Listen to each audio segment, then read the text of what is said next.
রমজান মাসের সিয়াম আল্লাহ ফরজ করেছেন, সুতরাং ফরজ রোজাটা প্রথম আমরা রাখবো। কারণ একটা ফরজ 1000 নফলের চাইতে উত্তম। সোজা মনে রাখবেন, সারা রাত কেউ তাহাজ্জুদ পড়ে, আর একটি লোক তাহাজ্জুদ পড়লো না, শুধু জোহরের নামাজ পড়লো, যে জোহর পড়লো আসর পড়লো সে বেশি নেকি করলো। যে ব্যক্তি ফজরের নামাজ ছাড়ে আর রমজান মাসে তার সারা রাত তাহাজ্জুদ পড়ে আর তারাবি পড়ে, তার এই তাহাজ্জুদে জান্নাত নিয়ে যেতে পারবে না, কারণ আসলটাই তার গায়েব, ফরজ নামাজ ফজরের। আর অধিকাংশ মুসলিমরা ফজরে জাগেন না, রাত 4টা 5টায় ফজর হচ্ছে জাগেন না, অথচ রাত 2টো 3টে 1টা 12টা রাতের যে কোনো সময় যদি আপনার ফ্লাইট থাকে, সফর থাকে, কোনোদিনই মিস করেন না। ফ্লাইট মিস করেন না, ট্রেন মিস করেন না, হ্যাঁ, যে কোনো সময় দুনিয়ার গরজ। রাত্রে যদি কফিল ডিউটি দেয়, রাত 2টার সময় তো ডিউটি, মাসে শুধু 1-2 হাজার রিয়াল বেতনের জন্য, তবুও মিস করেন না। তাহলে আপনার কাছে 1-2 হাজার কত মূল্য রাখে, কিন্তু ফজরের নামাজ যে আপনাকে জান্নাতে নিয়ে যাবে, আর ফজরের নামাজে পড়েন না তো জাহান্নামে যাবেন, এটা আপনার মাথার ব্যথা না। তাহলে আপনি কি ধরনের মুসলিম চিন্তা করুন। এই যদি ইমানের দুর্দশা হয়, আল্লাহ আমাদের ইমানকে যেন শক্তিশালী করে দেন।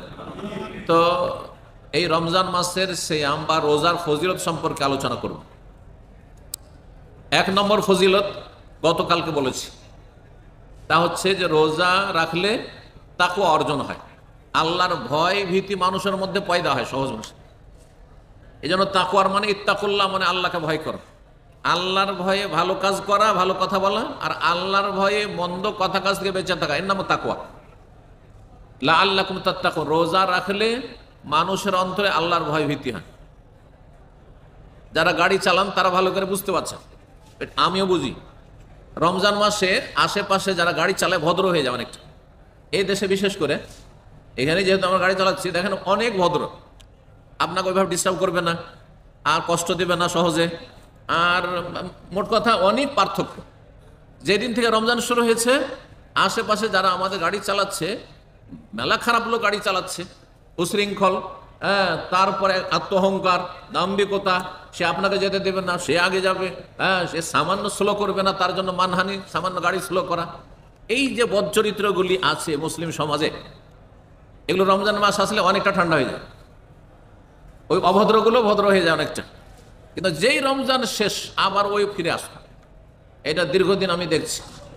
আমি 25 বছর গাড়ি চালাচ্ছি, অফিস থেকে বাসা, বেশি দূর না, অফিস থেকে বাসা, এতেই বুঝতে পারি যে তাহলে রমজানের রোজা কি করে, মানুষকে সংযত করে দেয়। সংযত, তাকওয়া। এই যে রোজা অবস্থায় যে মন মানসিকতা নিয়ে আছেন আপনি, এই মন মানসিকতা কিন্তু রোজার পরে থাকে না, আগেও ছিল না। রোজা অবস্থায় এমনিও যদি আপনি অন্য দিনের নফল রোজা রাখেন, রোজার অবস্থায় যে একটা আপনার নমনীয়তা, আর তারপরে আপনি যেন মানে আপনার মধ্যে ওই শয়তানি খেয়ালগুলো কম, ভালো বিষয়গুলো আপনার অন্তরে আসছে, ভালো কাজের জন্য মনে উৎসাহ উদ্দীপনা তৈরি হচ্ছে, আর খারাপ কথা খুব কম আসছে। পক্ষান্তরে ওলামারা বলেছেন, বিশেষজ্ঞরা, মানুষ যত বেশি খায় তত বেশি কি হয়, পাপের প্ররোচনা শরীরে তৈরি হয়, শয়তান সুযোগ পায়। শয়তান সুযোগ পায়, কারণ শয়তান মানুষের শিরা উপশিরায় রক্তের সাথে চলাফেরা করে। সহিহ হাদিসে রয়েছে, ইন্না শায়তানা ইয়াজরি মিন ইবনে আদম মাজরাদ দাম, শয়তান মানুষের দাম, রক্তের সাথে চলাফেরা করে। আর রক্ত আমাদের যে শিরা উপশিরাগুলি আছে, রগগুলি আছে, ওগুলো দিয়ে চলাফেরা করে।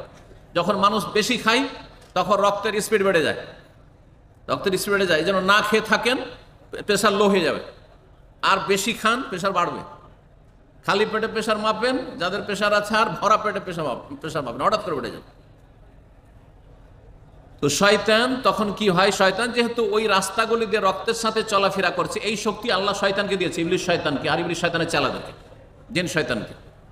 যার ফলে শয়তান যত বেশি স্পিডে চলাফেরা করতে পারে শরীরের ভিতরে, তত মানুষকে পাপের জন্য প্ররোচিত করে, গুনার জন্য প্ররোচিত করে। এই জন্য গুনাহ হয়। বেশি খেলেই তখন কি যৌন চাহিদা বাড়বে, আর দুনিয়ার লোভ লালসা বাড়বে, আর ঘুম বাড়বে, আর যার ফলে বিভিন্ন পাপ হবে। আর যত কম খাবে, আর রোজা রাখলে পানাহার থেকে একেবারে সারাদিনের জন্য বন্ধ, সুতরাং ওই রাস্তাগুলি সংকুচিত হয়ে আসছে। শয়তানের যে রাস্তাগুলো আছে শিরা উপশিরা, সেগুলো কি হয়ে আসছে? সংকুচিত হয়ে আসছে, যার ফলে শয়তান ওই দ্রুত বেগে চলাফেরা করতে পারছে না, এত স্পিডে চলাফেরা করতে পারে না। যার ফলে রোজার অবস্থায় দেখেন মনই চাইবে না পাপের দিকে, মন চাই না গুনহার দিকে।